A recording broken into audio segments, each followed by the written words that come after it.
ప్రముఖ ఆధ్యాత్మికవేత్త ప్రవచనకర్త చాగంటి కోటేశ్వరరావుకు తిరుమలలో అవమానం జరిగిందని, ఆయన ప్రవచనాల కార్యక్రమాన్ని తిరుమల తిరుపతి దేవస్థానం బోర్డు రద్దు చేసిందంటూ సోషల్ మీడియాలో జరుగుతున్న ప్రచారం పట్ల టీటీడీ అధికారులు స్పందిస్తూ ఈ వార్తలను తోసిపుచ్చారు.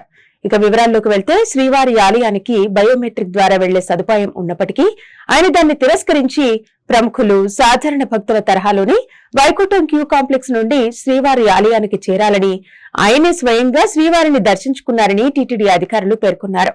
అదేవిధంగా మొన్న తిరుపతిలో జరిగిన తోపులాట ఘటన దృష్టిలో పెట్టుకుని ప్రవచన కార్యక్రమాన్ని మరొక తేదీకి వాయిదా వేస్తే బాగుంటుందని ఆయనకు విజ్ఞప్తి చేస్తే దీనికి చాగంటి అంగీకరించారని టీటీడీ అధికారులు వివరించారు.